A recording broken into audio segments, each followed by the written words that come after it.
The Word of God is alive and powerful, sharper than any two-edged sword, piercing even to the dividing asunder of soul and spirit, and of the joints and marrow, and is a critic of thoughts and intents of the heart.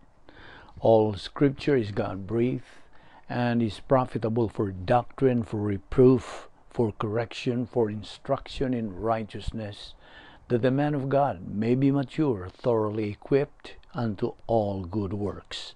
Study to show thyself approved unto God, a workman that needeth not to be ashamed, rightly dividing the word of truth. The harvest truly is plenteous, but the laborers are few.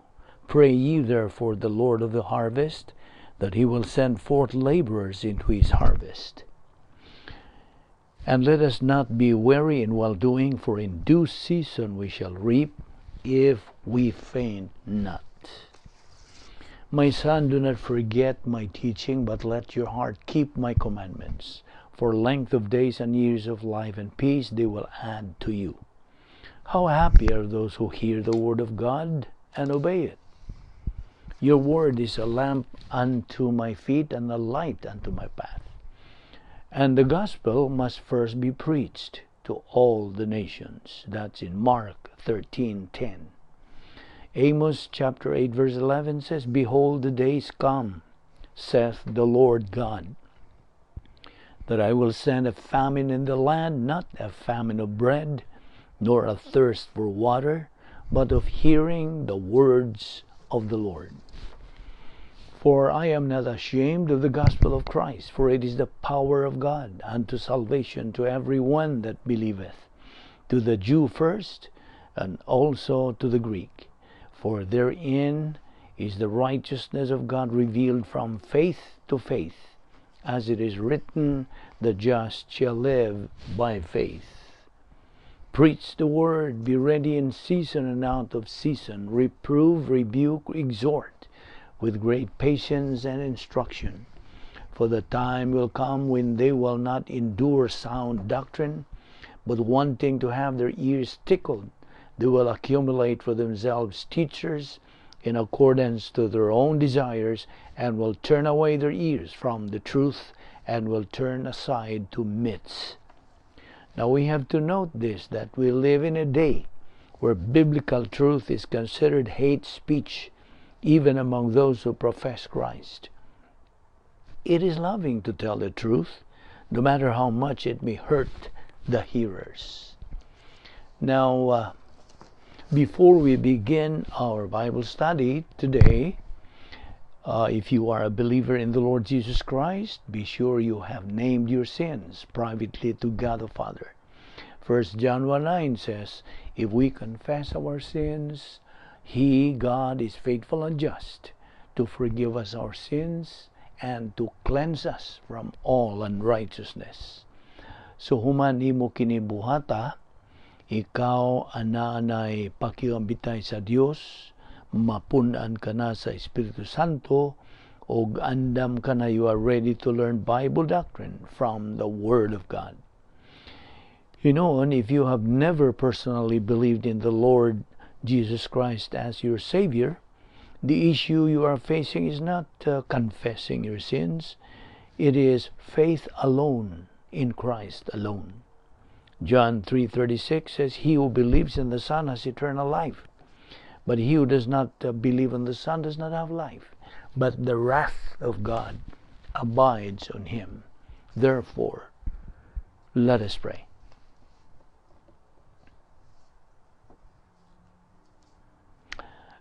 Let us pray. Lord, I pray that you use me as your instrument to touch others' lives.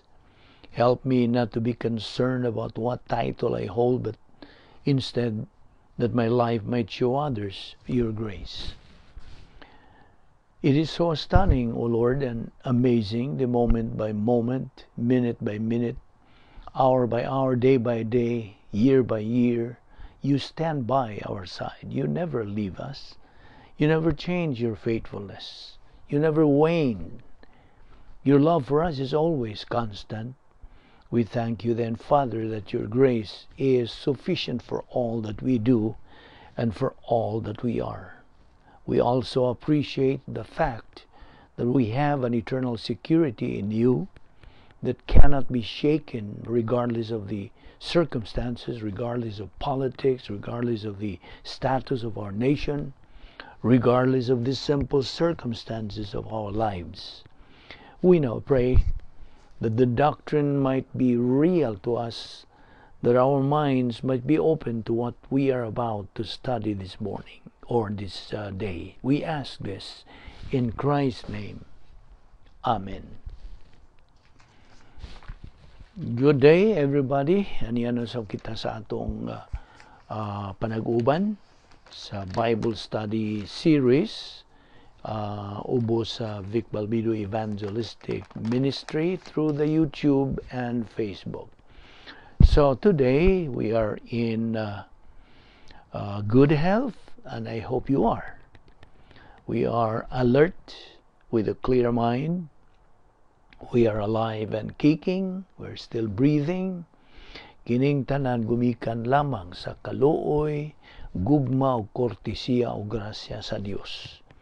Dili kita takos, dili kita angayani ini, nor work for it. Kay kini grasya man. So nini adlaw atong ipadayon ang atong nabian nga paghisgot bahin sa atong uluhan, dugukan sa atong hilisgutan nga mong hypostatic union of the Lord Jesus Christ. So, una sa tanan, dili na nato angayng hikalimtan kining Roma 10:17, Romans 10:17 nga nagaingon, faith cometh by hearing, and hearing by the word of God. Tinuod ang atong pagtuo maugmad lamang pinagi sa pagpamati, pagpatalinghog, o pagpunting sa itong una-una bahin sa igatudlo sa Diyos kanato. Adlaw-adlaw, pinagi sa paggahom sa Espiritu Santo. Dili gyud na natong hikalimtan ang paggahom sa Espiritu Santo, enabling ministry of God, the Holy Spirit nga mao'y magatultol, magagiya kanato sa pagsabot sa kamatuoran gikan sa pulong sa Dios.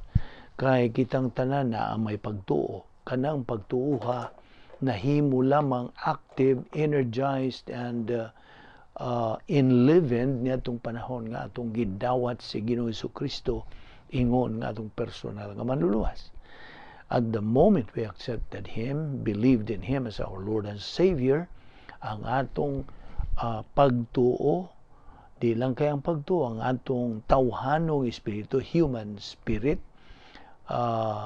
the Holy Spirit enlivened it, energized it, nahimo kining buhi sa panahon nga imong gidawat si Kristo. So kana magkuyog niya na ang imong pagtuo o kanang pagtuuha maugmad lamang sa imong pupadayon sa pagsunod, pagsubay sa unsay gimando sa Dios nga atong pagabuhaton ingon nga mga Kristohanon. Kay daghan man laging naglibog sa atong mga igsuong mga magtutuo niining pangutana, human ta maluwas, unsa may buhaton? Unsa may angay natong buhaton? After salvation, what? Daghan sa atong mga kaigsunan nga dili makatubag niana, gani subo palandungon nga daghang mga pastor magtutudlo nga dili makatubag niana. Ang saga imong madungog sa mga wali sa mga kasimbahanan ining panahon naalay mga kabulakan, mga unsala ng ilang mga high sounding nga mga description unya maghisgot na sila gugma sa Dios apan wa sila mahibaw sa luyo niya na ang Dios hustisya ug ang uban pang mga attributes sa Dios. Wa man sila pagtuon lagi na wa man ni pag BIBI ba o pag tamay, dili.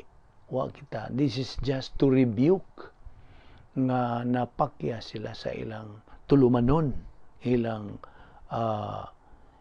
katungdanan ngadto sa atong mga isig ka magtuto. Nga wa man sila lagi kainit, kaikag pagtuon sa pulong sa Dios ug pagtudlo niini ngadto sa ilang mga kongregasyon.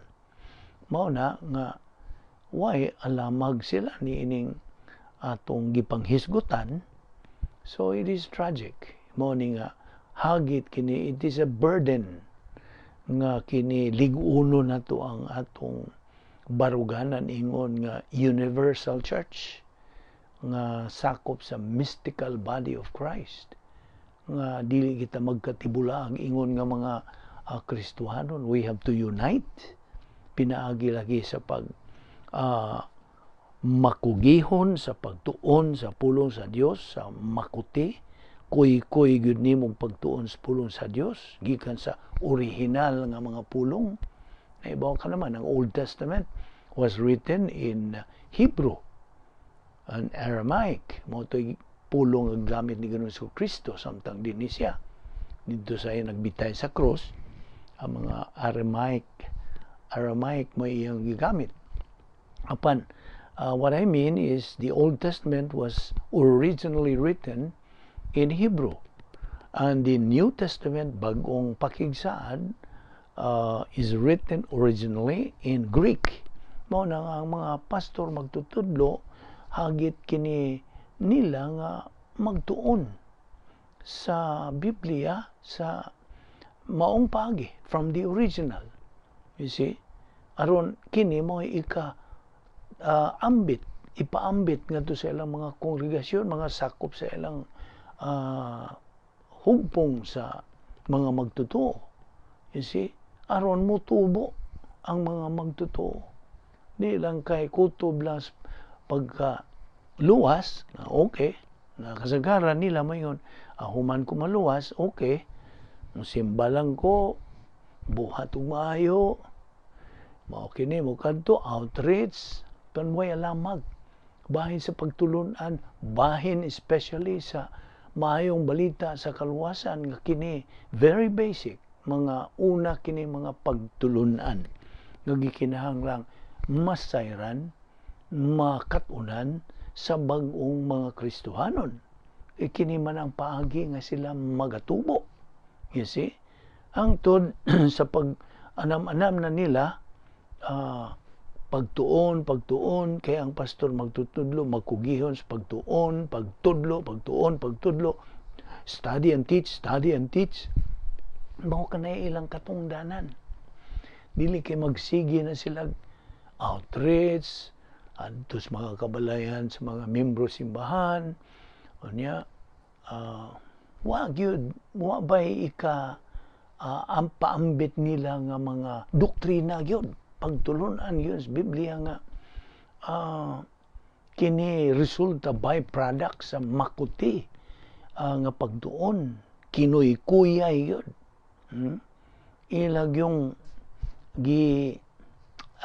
utingkay yun sa buot ipasabot sa pulong sa Diyos. Kini mo ilang paambit, ilang i-share, ilang i-tudlo sa ilang mga sakop sa kongregasyon. So therefore, kini atong giat-at, agi kini og pagpahinumdum kanato kita mga pinili na God sa Dios. We are the called out ones. Mo naginganlan ta sa original nga pulong Grigo nga kung ikaw nakadawat na ni Kristo nga imong bugtong manluluwas, ikaw nahisakop na sa original nga mga hugpong, nasakop ka na sa royal family of God, o ikaw pinalain na o mo naging lang ecclesia sa original nga Grigong pulong, meaning nga they called out once, pinalain ka na. So ang gawas niya na elected ka na. So mao kini ang hagit sa atong mga kaigsoonang magtotoo, fellow believers, nga ang usa niya ng mando gyud human ka maluwas, mao nga pakanon nimo imong kalag, kay ang kalanon sa imong kalag, the food for our soul is the Word of God. Mateo 4:4 unsay gisulti. Ang tao dili mabuhi pinaagi sa tinapay lamang, sa pan lamang, kundi pinaagi sa pulong sa Dios. So, man does not live by bread alone, but by every word that proceeds from the mouth of God. Mao man kana ang buti pasabot. Og therefore, sa imong pagpakaon sa imong kalag, 2 Peter 3:18 unsay mando sa Dios, grow in grace and in the knowledge of our Lord and Savior Jesus Christ. Kinahanglan atong makatunan pinaagi sa pagtubo niya sa grasya ug sa kahibalo kang Ginoong Kristo. It's a matter of choice gihapon. Narag gyud kana kanimo. Gitagaan kas Dios og kaugalingong kabubuton nga ipagamit kana. Duha ka bahin kini atong kabubuton. Ang wa nga bahin mo ang pagdungog lang. I mean, pag ingon og dili, niya ang pikas nga bahin, moingon og oo. So na ay panagbangi nini. Narana nimo unsay gamito nimo, moingon ka pag oo, moingon ka pag dili. Apan ay resulta kada himo nimo desisyon. So I hope na sil-sil na gyud na nimo kay kanunay man niya itong balik-balik na tingali na uban ka nato nga moingon og balik-balik man ang iyang gitudlo. Gipula naman ko. Well, maunay giingon nato nga this is the method of inculcation. Sinilsilay gyud ingnon nato sa Bisaya. Sinilsilay. It is a method of inculcation nga maklaro gyud nimo, masilsil diha sa imong alimpatakan ang pulong sa Dios. Kay gikinahanglan nato ang tinuray gyud nga pag kat-on sa pulong sa Dios, dili kay kutob sa pagkat-on kundi tuohan, dawaton, hangpon, gamiton. Isi inomdom ka sa atong formula. Kanunay na itong balik-balik usab niini. Kay kining pagbalik. By the way, ang mga doktrina atong gibalik-balik din dili ni kay kanang mapulan ka. Kay there's no such thing as mapulan ka sa gitudlo. Kay kada tudlo, bisan og gitudlo na kana mahimoong fresh. Kay ang pulong sa Dios is always fresh. Kanunay bag-o. Dili madaan ang pulong sa Dios. Kay kung naay doktrina gitudlo na po balik, gitudlo og usob, kana presko gihapon, bag-o gihapon, labas gihapon. Kay ang pulong sa Dios kanunay always nga labas, always fresh. Mao na nga narapod na nimo. Mo nagingon sa akong amigo nga it's a matter of choice. Naibaw naman kini pagsangkap mini sa Dios sa kanato nato budawat bataog di. You see? And you know already the result. There is always a result for every decision we make. We are the only one answerable, responsible, and accountable. Sabot? Okay. No na, ato kinigiat at aron gyud maklaro nimo nga bahin kini sa tong pagtulunan nga atong tuki bahin sa hypostatic union of the Lord Jesus Christ. Okay. Now, diha sa Lucas 2:52, balik ko na po nato ni, our Lord Jesus Christ advanced. He increased in wisdom and stature. Okay? Nagatubo ang atong Ginoong Kristo. Sukad sa iyang pagkabata, anam-anam na siyang tubo, o ang iya usab nga unsa iyang kalag, of course, o ang iyang pagkatawhanon. Kay two natures man lagi ang our Lord Jesus Christ possessed two natures. The nature of God, 100%. The nature of man, 100%. Mao na ang hypostatic union of the Lord Jesus Christ that makes him a unique person in the whole universe. Now, sa laing bahin, ang usa ka magtutuo can only function effectively in his spiritual life sud lamang sa usa ka dapit nga naay gahom. Okay? So, mo function lang kita di ay effectively sa atong espirituhanong pagkinabuhi kung anaa kita magapuyo niya ng sulod niya ng may gahom nga ginganlan nato DD. Okay? I hope maanam na ninimo kasilsil usab nga ang DD initial na sa divine dynasphere. Unsa ning divine dynasphere? Balik ko na po nato. Ang divine dynasphere di nimo makita diya sa Webster's dictionary. Bisa unsang dictionary na there's no such thing as dynasphere. Kini is only a ingnon ta language of accommodation nga masabtan nato sa pinagi sa tong human comprehension nga DD a combination kini sa duha ka Greek word nga dunamis, which means power, gahom, sabi ni siya, o sphaia, o sometimes it's sphera. Sphaia lang atong gamiton, o kana nagpasabot, o dapit. So kung tapuon na to ng duha, gahom o dapit. It is a dapit nga may gahom. Gusto?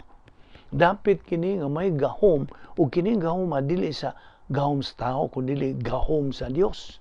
Mao naginganlan og divine dynasphere. Divine, Diyos nun, dynasphere, dapit nga may gahom. Karon tapuon, dapit nga may gahom sa Dios. Nakasabot ka? Okay. So this is divine dynasphere. Mao kini ang dapit nga may gahom nga maoy ipapuyo nato sa Dios. Ingon nga mga magtotoo, for you believer. For us believers, God mandates us to function effectively our spiritual life by residing diha sa mao nang gingon nato og divine dynasphere. Just as our Lord Jesus Christ functioned and fulfilled His Heavenly Father's will, sud pod niya adtong divine dynasphere. Apan ang divine dynasphere nga iya ni Ginoong Kristo dili ni pareha sa ato. Ang iya gitawag og prototype divine dynasphere. Ang ato karon in the church age, ang mga magtutuo nga gimanduan sa Dios nga anha mopuyo mao ang operational divine dynasphere. Okay? Akong balikon. Ang divine dynasphere gigamit ni Ginoong Kristo samtang dinhi pa siya sa yuta, mao nga nag-prototype divine dynasphere. Alang kanato karong mga magtutuo sa simbahan, at church age, ang atong divine dynasphere nga pagapuy-an mao ang operational divine dynasphere. So, akong balikon, a believer can only function effectively sa iyang spiritual life kung siya magapuyo diha sa maong dapit nga may gahom sa Dios.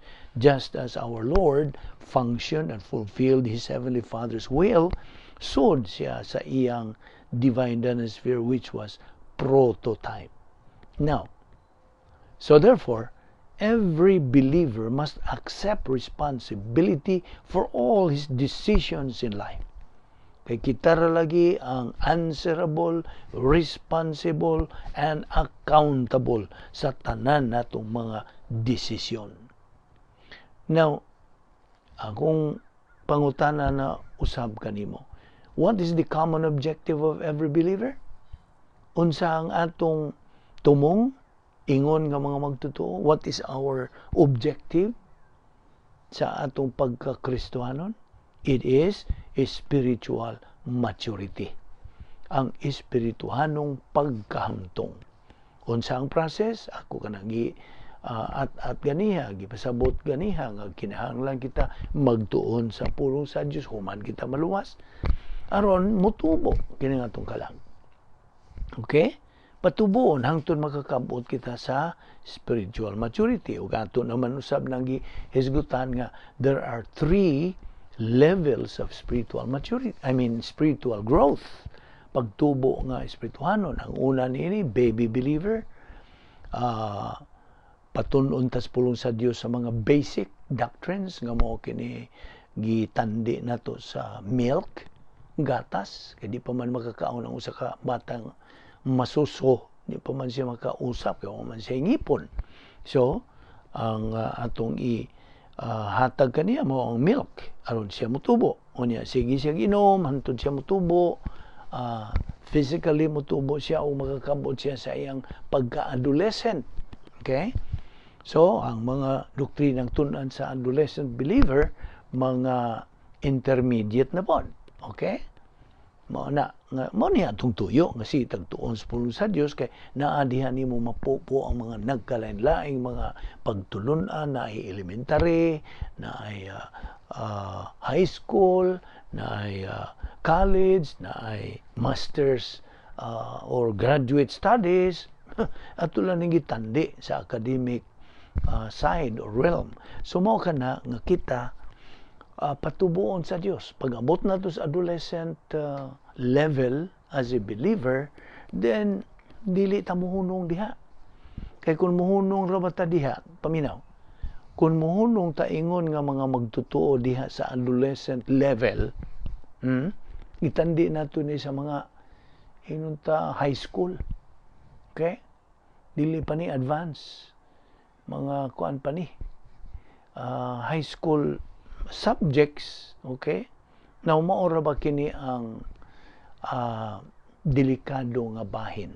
This is the dangerous stage kung ma-estudyante kita. Kay, ngano, mao kini ang ginganlan nila o little knowledge is what? Dangerous. Kay gamay pa siya nahibawan, dili pa full ang iyang nahibawan, na pa siya sa adolescent level, little knowledge is dangerous. Delikado. So, mao na nga, gikinahanglan nga kita mo tubo pag yun, hala, sige, tuon, tubo, hantod makakabot kita sa spiritual maturity stage, ingon nga mga magtutuo, o sa pag-abot nato niya na mao kanay stage of capacity. Okay? Capacity stage, na kanay katakos sa pag kinabuhi, capacity for life, capacity for love, paghigugma, capacity for blessings, na kanay katakos. In other words, that is the stage nga kalifikado ka na. May katakos ka na sa pagdawat sa mga panalangin gikan sa Dios. Mao na nga ikaw nga sige ampo diha nga panalangin ni ko. Unsa pa panalangin sa Dios nimo nga upa magkakaabot lagi niya ng capacity stage. So paabdon ta sa Dios diha. Aron iya nang ibubo ang Dios God as if he is tapping his foot, nagsigil lang siya. Huwat moingon siya, anak ka man ako. Daghan ko giandam nga mga panalangin nimo. Kinadaganan ni. Hala, tubo lang. God is just tapping his foot. Sige, anak, tubo. Kay, diha na, giandam na nako. Ibubo na ko nimo diha. Kay kung akong bubuan siya, panalangin niya mong sigpangayo, wa pa man kay katakos lagi. You will be miserable kung akong ihatag nimo ni. Mga tuy gitandi nato sa kabatang gamay, tagaan nimo regaluhan nimo labihang nindutang auto, Mercedes-Benz ba ng auto ha, unsaon man niya pag-enjoy niya na. Wa man siya capacity, wa siya katakos. Sa marapod natong mga magtutuo, wa man tayo katakos lagi to enjoy God's blessings. Mao ka na, igsuong magtutuo.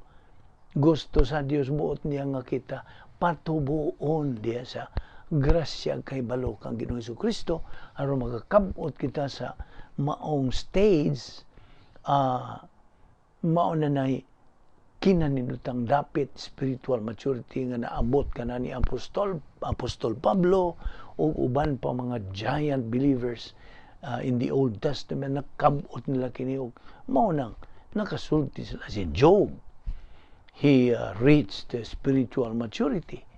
Si Pablo gyud noon super na gitong iya. Iyang naabot. Super grace ang iyang nakabot nga labihan gyung nindutan na inig kamot na nimo. So mao kani ang atong hagit kanatong mga magtotoo. We are just reminding ourselves ni ining mga punto sa doktrina nga ang common objective sa tanang magtotoo is spiritual maturity aron mo buo na ang Dios sa iyang mga panalangin kanato ug sa iyang pagbuo then we are glorifying God. Mauranay dapit, that's the only stage nga atong mahimaya ang Dios. I hope naklaro ka na nimo. Now on our Lord's part, while He was in this world, di ba siya encountered all kinds of testing. Daghan ang iyang atubang yung mga testing, pagsuway. But our Lord never got out of the DD. Wag yun siya mugawas during His hypostatic union. Thus, He never committed a single sin. Wag yun si Ginoong Kristo makabuhat o bisag gamay na lang sa na tingaling uban mo yung natural kay Diyos man siya. No. Tao ra ba siya? 100%. O Diyos po siya 100%. Sa iyang pagkatao, mo itintalon. Magkatintal ba di kag Diyos? So ang iyang pagkatao may gitintal o gitistingan. Sa iyang pagkatubang niya to, he never got out of the DD. Thus, mananaog siya against committing sin, mao punay buot sa Dios nga atong buhaton. Magpabilin tag puyo diya sa sod sa divine atmosphere. That is why mao ka na hinungdan nganong ang atong Ginoong Hesukristo increased and advanced in wisdom and stature. Lucas 2:52. Luke chapter 2 verse 52. Now, when we believers, paminaw, sa diha nga kitang mga magtotoo, mupuyo diha sa atong didi. O sa nga sa atong didi, karon ang iya sa Diyos, prototype. Kang Ginoong Kristo, prototype. Kanatong mga magtotoo karon sa church age, unsa nga atong didi? Prototype. Mao kana, ayaw na ni kalimti ha. Ang atuhang DD, divine atmosphere, is operational. Ang iya sa Ginoong Kristo mao ang prototype. Okay? So sa diha kitang mga magtotoo magapuyo diha sa operational DD, we are actually redeeming the time. We are purchasing the time. We are not wasting the time, but we are redeeming the time. Kaya gikinahanglan na to ang pagpalit sa panahon. Kaya ang panahon lumalabay, kita din nining kalibutan na lumalabay. We are just travelers. O, life is just a passage of time. Basta? Ang kinabuhi. Paglabay lang sa panahon. Just a passage of time. Now, outside sa DD, outside, gawas ni ining atong operational DD, ang magtotoo is just wasting his time. Sa ako nang ginaingon. Ang atong Ginoong Kristo was filled with the Spirit, beginning, so good yun niya itong iyang physical birth, pagkatao niya dito sa pasungan, until his spiritual death, dito sa krus. Okay? So akong balikon nga si Ginoong Kristo napunan kanunay sa Espiritu Santo, sugod niya itong pagkatao niya dito sa pasungan. Ang atong sa ulog ni mga adlawa, the incarnation of our Lord Jesus Christ. So, he was filled with the Spirit beginning at that moment na tao siya dito o until sa iya nagyong giatubang nga iyang buluhaton sa kaluwasan samtang dito siya sa cross o namatay. Now, sa John 3:34, it says there, "For God giveth not the spirit of measure unto him." Ang sabot by measure diha, there's no limitation. Why kinutuban? Okay? Inside the spiritual life, sud sa atong espirituanong pagkinabuhi, Why limiti sa gahom sa Dios? There is no limit to God's power. It is your positive volition that God is after. Ang positibo natong kaubuton mo ay agad o mo ay huwat sa Dios. He is after our positive volition. That's why it's a matter of choice. Mao na gingon ako pa kanunay na kuning painomdom. It's a matter of choice. Na kay kapilian. Ephesians 5:18, be filled with the Spirit, do not be drunk with wine. Kining drunk with wine is ang OSN's control. Control sa kinaiyang makasasa. Now, kining be filled with the Spirit is from the original Greek word pleroo, punan. Okay? Di man nimo mapunan, pananglitan o sa kabaso, puno nagtubig. Puno naman daan, di na nimo punan. Okay? Ang mapunan lang, kadtong empty. Now, kitang mga magtotoo, kundi ta mapunan sa Espiritu Santo, we are empty. In other words, wa gid tayo mahimo sa atong Kristohanong pagkinabuhi. We have to be filled. Unsaon kining pagiha? What is the mechanics to be filled by the Spirit? Ikaw na sayod na. I hope nga ang pagpapuno sa Espiritu Santo, dili ka nang pag-iisa sa mong kamonyo, magsayaw ka. Dili.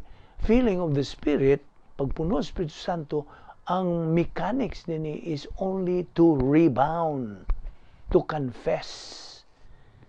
Pagkumpisal sa imong mga sa sunahuna, sa dila, sa nga makita, overt sins, imo ka nang hinganlan. Imo lang nang hinganlan ba? Just name, enumerate, admit, acknowledge, confess. Mo nibut pasabot sa homologeo. Homologeo means to name, to enumerate, to cite.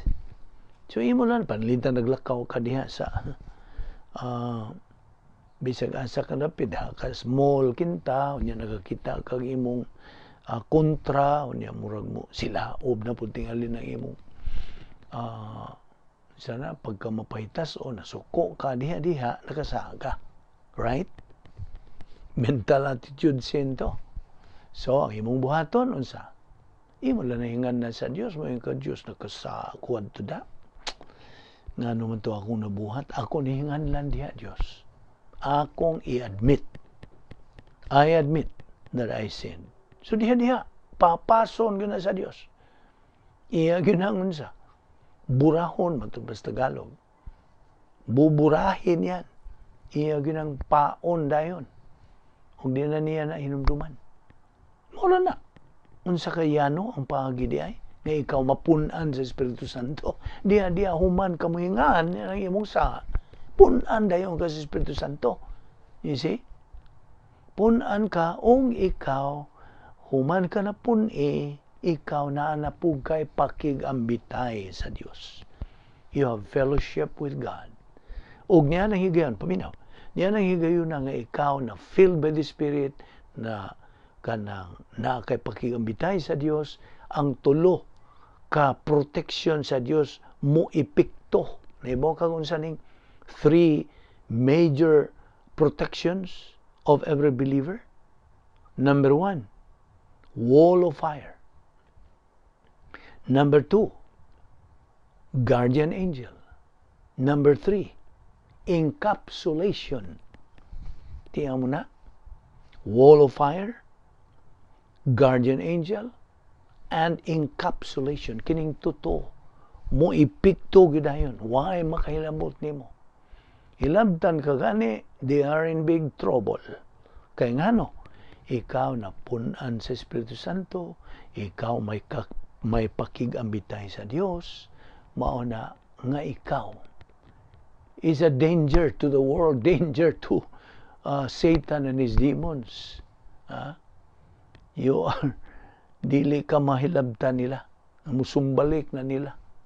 So mao ka na nga gikinahanglan ang atong pagsunod ni ining mga pagtulun-ana. Now tingali mo tanag diin manguna nimo katuni. Of course, gikan sa Biblia maning tanan.